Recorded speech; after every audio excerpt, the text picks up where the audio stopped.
God mode. Typically a cheat or something enabled in a game that makes you invincible, impervious to any damage whatsoever, king of the world.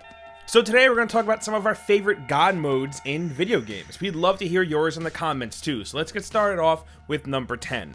So, Dusk is awesome. It's a retro-inspired, fast-paced shooter made in the vein of Doom and Quake and the like.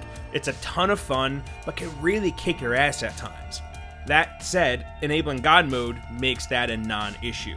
Nestled in the game's file directory is a folder labeled Goodies, where you can find a text document literally just labeled cheats.txt. Yeah. In there you can find the code for God mode, which when entered makes you invincible, so you can just burn through the levels at your own pace, look for secrets, or just try some really wild maneuvers with weapons you may not be super good with yet. Why not? You can combo God mode with other codes like the all weapons cheat, infinite ammo, double movement speed, stuff like that, and the game just becomes a murder sandbox. You can just run around at increased speed, jumping off high platforms, and firing in all directions with double shotguns without a care in the world, which is pretty awesome for a game like this.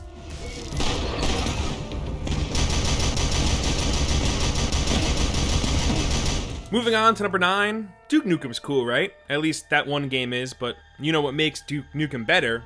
God mode. Don't have time to play with myself. Now you can run around as a cheap rip-off action hero and not die. Gaining total immunity to bullets and other things that could kill you really does add to the mindless action hero vibe you get with Duke Nukem, and seeing that you don't have to worry about dying, that leaves you more time to listen to all of his cheesy one-liners. Hail to the king, baby. I'm gonna be honest with you, there really isn't much more to say about Duke Nukem. Does anyone actually have anything to really say about this game and the rest of the series? I mean, come on. Get back to work, you slacker. Moving on to number 8, we have Crackdown. Not Crackdown 3, Crackdown.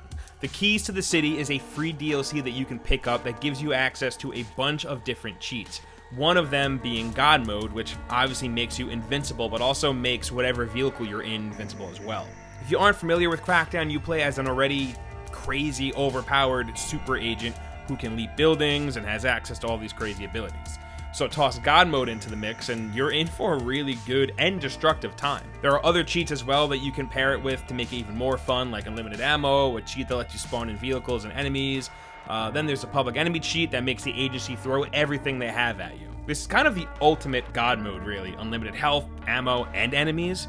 Come on, it really doesn't get much better than that. And when you're tired of it, there's a cheat that makes the entire city empty. Like, barren, no one around. Don't know why you would want to do that exactly, but hey, man, at least you have the option.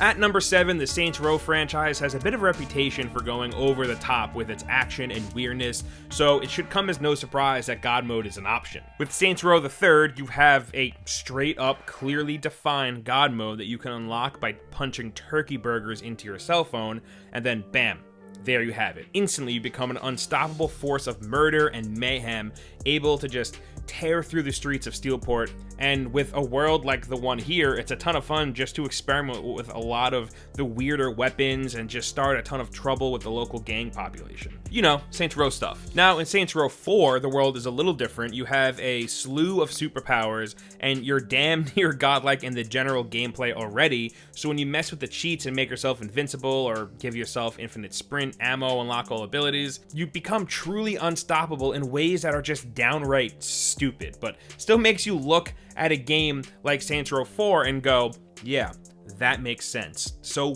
we're into it. I don't even know what that means. At number 6, Twisted Metal 2 is one of those great old school car combat games that you just don't see anymore, and it also comes with those great 90s era cheats as well. By holding the shoulder buttons during gameplay and punching in up, down, left, right, left, down, up, you instantly unlock God mode, which grants you infinite health, weapons, and turbo, which basically turns you into an angel of death, since you can just cruise around the map with unlimited resources and no fear of getting damaged, just ruining everyone else on the map. Now, I get why some people would say that there's no fun in it if you're just steamrolling everyone else, which I'm gonna have to disagree with you because, come on. But also, having the God mode here lets you just cruise around and try some stuff that you normally wouldn't, because it wouldn't make sense in a world where you were trying to, not die. So screw it, have some fun.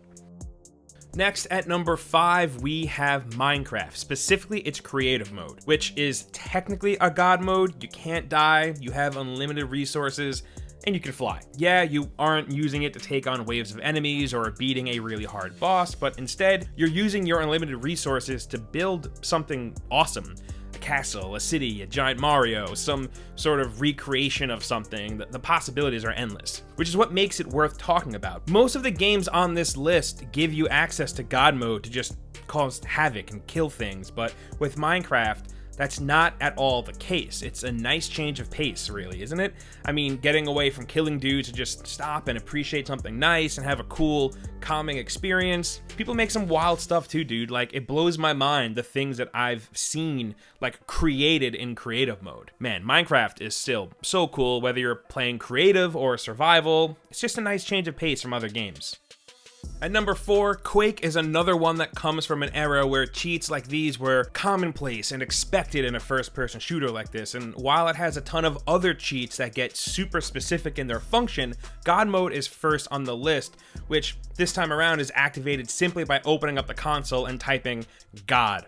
Do that, and you're invincible. Yep, that's really it. Now, as is the case with a lot of these games, God mode becomes a lot more fun to have if you also toggle on all weapons and infinite ammo, but you can still have a ton of fun just blowing through the Quake experience with absolutely no fear of death because you get to focus on how to best optimize your combat encounters, or you could just stand in front of an enemy and keep shooting them with a nail gun until they're dead. The choice is yours.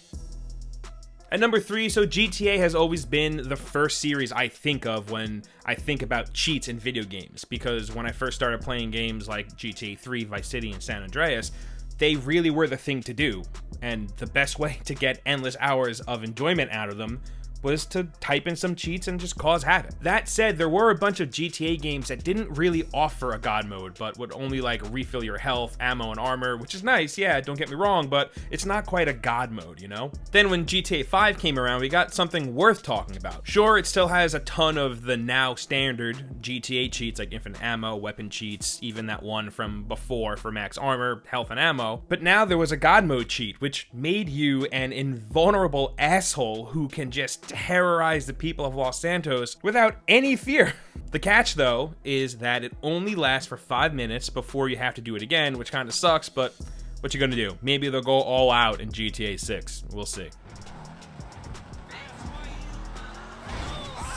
On to number 2, we have Skyrim and Fallout 4. A lot of Bethesda games let you access console commands on PC, but we're gonna focus on the big two. Fallout 4 has a God mode that you can enable via console commands that give you infinite health, no crippling, and infinite ammo.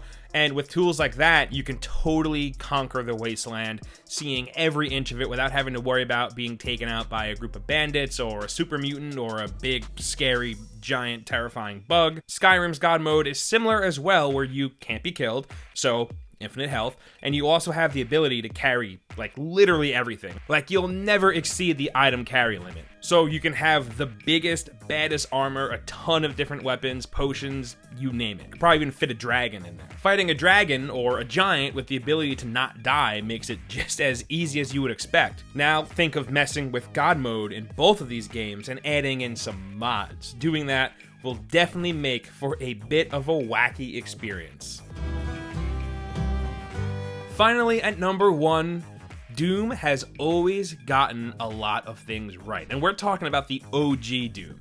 Like, we're going back to 1993. Its hidden secrets, its gameplay, enemy design, it's all damn near perfect. So it's really no surprise that its God mode is awesome too. It might not be the first game to implement a God mode, but it was definitely one of the big ones.